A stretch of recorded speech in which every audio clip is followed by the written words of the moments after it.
The process server found me 11 minutes before my mother's probate hearing.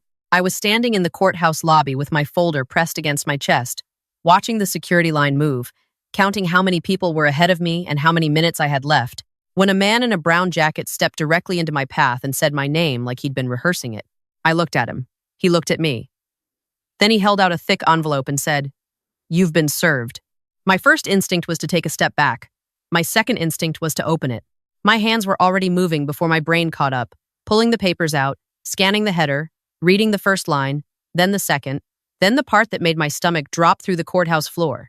Emergency petition for removal of personal representative and temporary freeze of estate assets, filed by my brother. I stood in the middle of the lobby with security lines on both sides, and my mother's name printed in bold type at the top of a document I'd never been supposed to see until I was already in that courtroom. People moved around me. Someone told me to watch my bag. I didn't move. I read it again. The petition alleged that I had exerted undue influence over our mother during the final months of her life. It alleged that I had isolated her from family and friends to control her financial decisions. It alleged that the will she updated 6 months before she died did not reflect her true wishes, and that I had, in the petition's careful phrasing, taken advantage of a vulnerable adult to benefit myself at the expense of other rightful heirs. Other rightful heirs. My brother had 1 attorney, 1 filing, and 11 years of absence, and he was calling himself an heir. I checked the timestamp at the bottom of the petition, filed at 6:48 a.m. I had been in my car at 6:48 a.m., engine running, travel mug in the cup holder, going over my folder tabs one last time before pulling out of the driveway. My brother filed this while I was still sitting in my own driveway. I put the papers back in the envelope, pressed them flat against my folder, and walked through security. My mother's name was Helen Morrow. She was 67 when the first diagnosis came and 69 when she stopped being able to live alone. My brother was already in California by then. He'd been in California for 11 years, moving between cities, building something he always described as almost ready to launch, calling on birthdays when he remembered, borrowing money when he didn't. My mother never said a bad word about him.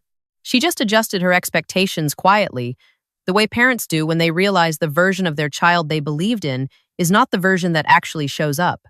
I moved into her house 26 months before she died. I quit my job after the 3rd fall. I kept a log from the beginning because her home health aide told me to. Said it would matter for insurance purposes, said it would matter for everything later. I didn't know how right she was. The log had times, dates, medications, moods, visitors, what she ate, what she said, what she couldn't do anymore.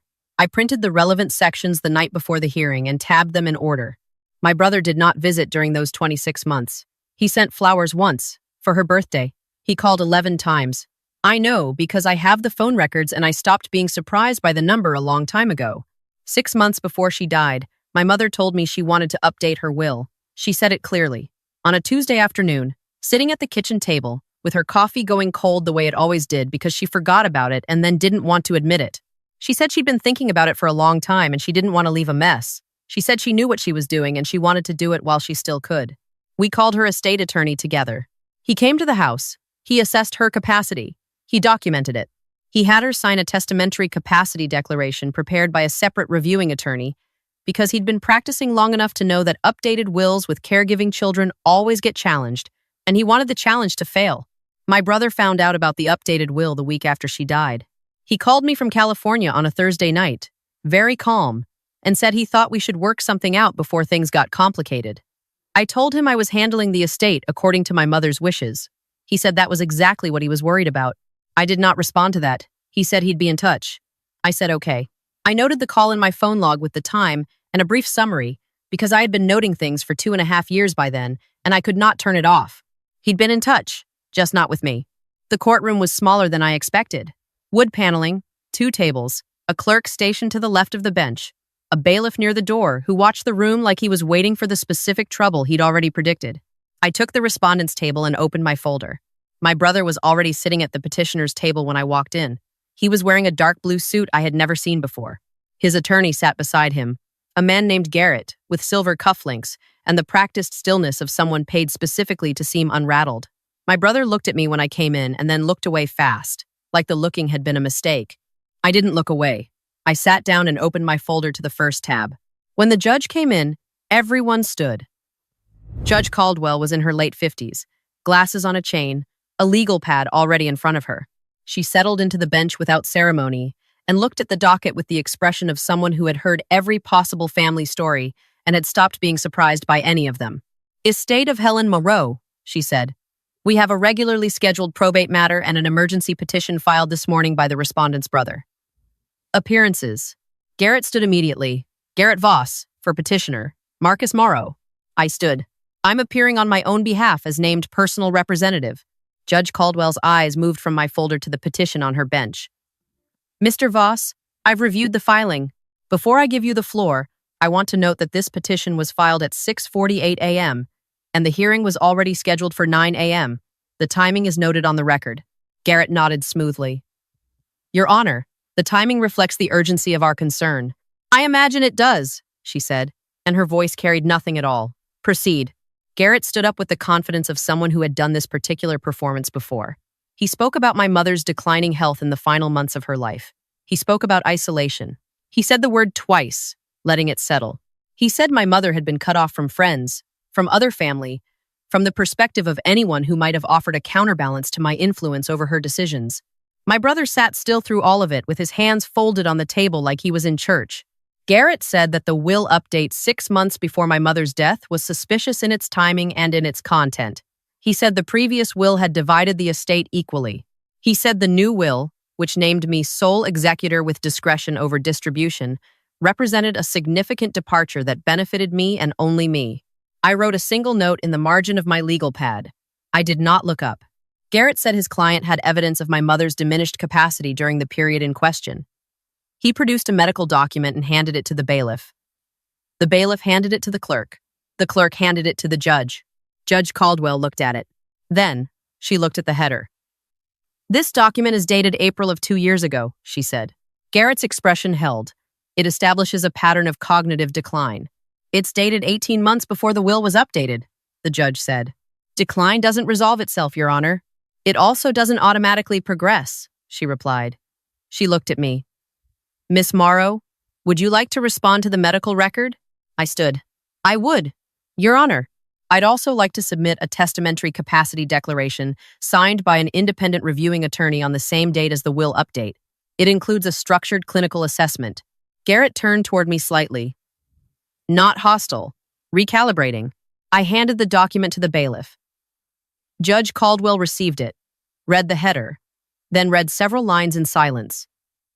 "The reviewing attorney is documented as separate from the drafting attorney," she noted. "Yes, Your Honor. That was done specifically to create an independent record." Judge Caldwell placed both documents side by side on her bench. She looked at Garrett. "Your medical document predates the testamentary assessment by 18 months. Do you have anything from the relevant period?" "We believe the assessment itself should be challenged," Garrett said, "given the relationship between the drafting parties." "The reviewing attorney had no relationship with my mother or her estate," I said.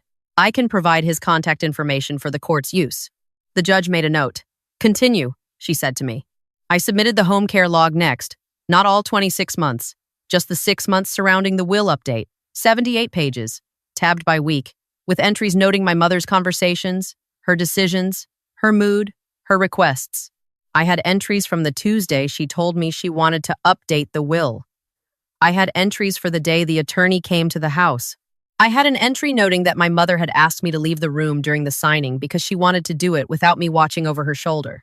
"She told me to go make tea," I said. "I did. That entry is on page 41. Garrett turned to my brother and whispered something. My brother's jaw tightened. Then Garrett tried a different angle. He said my mother had been distressed in her final months. He said he had a statement from a neighbor who had observed me arguing with my mother through the window. He said my brother had received calls from my mother expressing fear. I let him finish. "Your Honor," I said. "The neighbor's statement doesn't include a date. I'd ask the court to note that." Garrett spoke before the judge could. "The exact date is less relevant than the pattern." "The exact date is entirely relevant," I said, "because my mother had a specific cognitive episode in October of 2 years ago that was documented by her neurologist. During that period, she occasionally became frightened of people she recognized, including me. That's in the medical record the petitioner submitted. It resolved after medication adjustment. The neurologist's follow-up note is in my folder." I slid it forward. Judge Caldwell received it without expression. I moved to the phone calls. My brother has stated that my mother called him expressing fear. I'd ask him to provide those call records. I looked at Garrett. The dates would be important. Garrett glanced at my brother. We can subpoena records at a later stage. The petition is asking for emergency action today, I said. Emergency action based on evidence the petitioner doesn't currently have. Judge Caldwell looked at Garrett. That is a reasonable point, counsel. Garrett pivoted. Your Honor, the cumulative picture is one of concern. We're not asking for permanent removal. We're asking for a temporary special administrator and a brief asset freeze while the undue influence claim is properly investigated. How brief? The judge asked. 90 days. I spoke carefully. My mother's estate includes a residence that has a variable rate mortgage with a balloon payment due in 6 weeks. A 90-day freeze would cause default. My mother spent 31 years paying that mortgage. The room was quiet for a moment. Garrett's expression shifted just slightly. He hadn't known about the balloon payment. I had known about it for 2 months and had been managing the timeline around it since before my mother's death. Judge Caldwell's pen moved across her legal pad. Mr. Voss, she said, your petition references an undue influence claim. Before I can consider emergency relief, I need a factual foundation. What specific actions do you allege constituted undue influence? Garrett opened his folder. He read 3 bullet points. Each one was a general allegation. Each one used language like believed and appears, and suggests a pattern. I had one question for each point. Where is the date? Where is the documentation? Where is the independent witness? Garrett had none. He had a neighbor's statement with no date, a medical record from 18 months prior, and a brother in a new suit. Judge Caldwell put down her pen. I'm going to pause here, she said. She looked at my brother directly, the first time she had addressed him by anything other than petitioner. Mr. Morrow, she said, did you visit your mother during the period in question? My brother's eyes moved to Garrett. Garrett gave a small nod. I was in California, my brother said. How many times did you visit between her diagnosis and her death?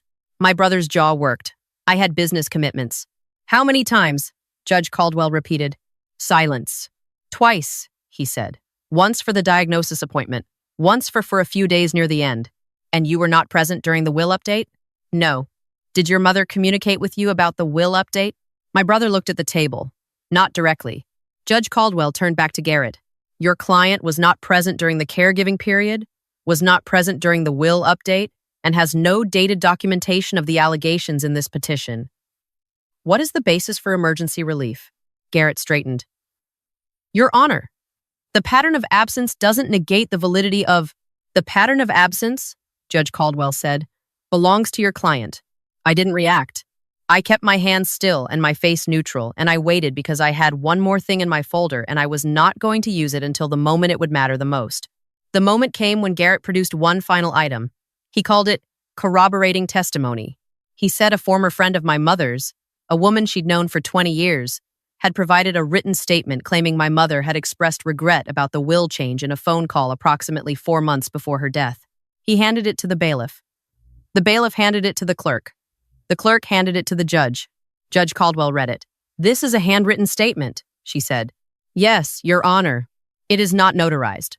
It reflects the witness's genuine recollection. When was it written? Garrett paused. Recently. In preparation for this filing. How recently? Another pause. Within the last 2 weeks. And where is the witness? She was unable to attend. Judge Caldwell set the statement down with the specific stillness of someone who had made a decision and was now simply completing the steps required before announcing it. Mr. Voss, she said, you have presented a medical record that predates the relevant period by 18 months, a neighbor's statement with no date, a telephone claim with no records, and an unnotarized statement written within the last 2 weeks by someone who is not present. Garrett kept his posture. Your Honor, we believe additional investigation will. Belief is not evidence, she said. That was when the bailiff approached the bench. He leaned down and said something quietly. Judge Caldwell's eyes moved to her screen. She read something. Then she looked at Garrett. Counsel, she said, I'm looking at a new filing entered into the docket at 9:34 a.m. My brother's head came up. Your client has just submitted a request for an emergency protective order citing concern for personal safety, Judge Caldwell said. The declaration is signed under penalty of perjury. Garrett's expression stayed composed. Your Honor, that is a separate matter filed in— It was filed while you were both sitting in my courtroom, Judge Caldwell said. How did your client submit a filing at 9:34 a.m.? While present at a hearing that began at 9. Garrett looked at my brother. My brother looked at his phone face down on the table. I'm going to ask, Judge Caldwell said, addressing my brother directly, whether you submitted that filing while seated in this courtroom? My brother's throat moved. My phone submitted it. It was queued. Queued, the judge repeated. I prepared it earlier. Judge Caldwell looked at the clerk. Pull the e-filing submission metadata. The clerk typed. The printer beside her desk pushed out 2 pages. She handed them to the bailiff. The bailiff handed them to the judge. Judge Caldwell read without expression for a moment. Then she spoke. The e-filing was submitted from this courthouse's public Wi-Fi network at 9:34 a.m., she said. The document was not queued. It was composed and submitted from this building while this hearing was in session. The room had a particular kind of silence that I recognized from the 2 years I'd spent in waiting rooms. The silence of a thing becoming real in a way that could not be taken back. Judge Caldwell looked at my brother. Mr. Morrow, she said, this protective order declaration accuses your sister of making threats against you. It references this morning's hearing as context. You wrote and submitted this while she was sitting 8 feet away from you, presenting documentation. She set the metadata page down. What threat did she make? My brother's mouth opened. Nothing came out. Garrett leaned in and said quietly, don't answer. Judge Caldwell's eyes moved to Garrett. I am not asking for your direction, counsel. I am asking your client what specific threat was made. She waited. Mr. Morrow? She has control of everything, my brother said. His voice had lost the careful evenness it had carried for the first hour. My mother's house, her accounts, her things. I don't have access to any of it because you are not the personal representative, the judge said, because she maneuvered herself into that position. I took one item from the back of my folder, a single printed page. I had printed it the night before, sitting at my kitchen table, going through my files one last time. I had hesitated before putting it in the folder. Then I had put it in the folder because I had learned over the last 2.5 years that the things you almost didn't bring are always the things that matter. I slid the page forward. Your Honor, I said. This is a screenshot of a text message my brother sent me 14 months ago, approximately 5 months after my mother's diagnosis update and 9 months before she died. The bailiff carried it to the bench. Judge Caldwell read it. The message said, I know what the new will says. Let me be listed as co-owner of the house and we don't have to make this difficult. She read it a second time. Then she looked at my brother. This message is from your number? My brother's face had gone carefully still. Do you dispute sending this? Judge Caldwell asked. Garrett touched my brother's arm. Your Honor, that message could be interpreted. I asked your client, she said. My brother looked at the table. It was sent in frustration. It was sent with knowledge of the will's contents, Judge Caldwell replied, which means you knew what the will said 14 months ago, which means the claim that you are only now concerned about undue influence is not accurate. She turned the page over on her bench like she was setting down something that had served its purpose. And it means you have been aware of and attempting to negotiate around your mother's stated wishes since before her death. Garrett's face was tight but controlled. Your Honor, this is a family dispute that it is a probate proceeding, Judge Caldwell said, and I am going to read something into the record. The courtroom went quiet in a specific way. Garrett's eyes moved to my folder. I think he understood. Before the judge spoke. What was about to happen? Judge Caldwell turned to the will. She had the original copy, submitted by my mother's estate attorney. She turned to the 3rd page and found the clause that the estate attorney had insisted on and that my mother had approved without hesitation because she had said, simply, I know my son. Judge Caldwell read it without preamble. Any beneficiary who directly or indirectly initiates legal action intended to delay or obstruct the administration of this estate, who files allegations against the personal representative without documented factual basis, or who submits filings designed to pressure, intimidate, or remove the nominated personal representative through bad faith claims, shall be deemed to have contested this will. She turned the page. In such event, said beneficiary's interest in the estate shall be reduced to $1. My brother made a sound. Not a word, just a sound. Garrett stood immediately. Your Honor, no contest clauses are subject to probable cause review. If a challenge was made in good cause, what good cause has been demonstrated today? Judge Caldwell asked. Garrett's posture stiffened. The testamentary capacity question is a legitimate legal inquiry. It was raised with an 18-month-old medical record, no independent assessment, and a text message showing your client knew the will's contents 14 months ago and sought to negotiate around it. The judge looked at him steadily. That is not good cause, counsel. That is strategy. My brother turned to Garrett and said something low and urgent. Garrett leaned away from him slightly. Judge Caldwell looked at me. Miss Morrow, she said, I am denying the emergency petition. I am also referring the protective order filing and its metadata to the appropriate division for review. The timestamps and submission location will be part of that record. She picked up her pen. Do you have the original will for formal submission? Yes, I said. I slid the envelope forward. The clerk received it, opened it carefully, verified the signatures, and checked the date. My mother's handwriting was on the signature line. I had not looked at it since the day she signed it. I looked at it now. Judge Caldwell reviewed the document. She noted the independent capacity assessment attached. She noted the witnessing signatures. She turned to the no contest clause page and read the surrounding context. Then she made a short note on her legal pad. Before I proceed with letters, she said, I want to note one more thing for the record. The emergency petition filed this morning at 6:48 a.m. included allegations that were not supported by contemporaneous documentation. The protective order filed at 9:34 a.m.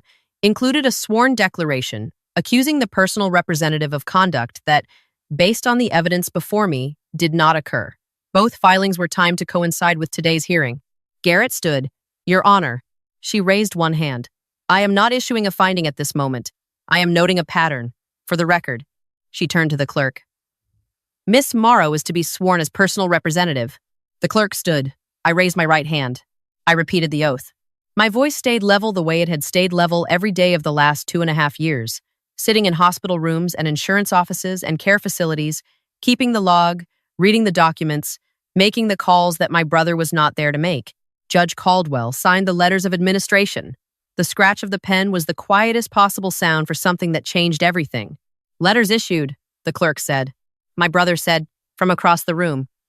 She doesn't deserve this. Judge Caldwell looked at him one last time. Your mother decided what she deserved, she said.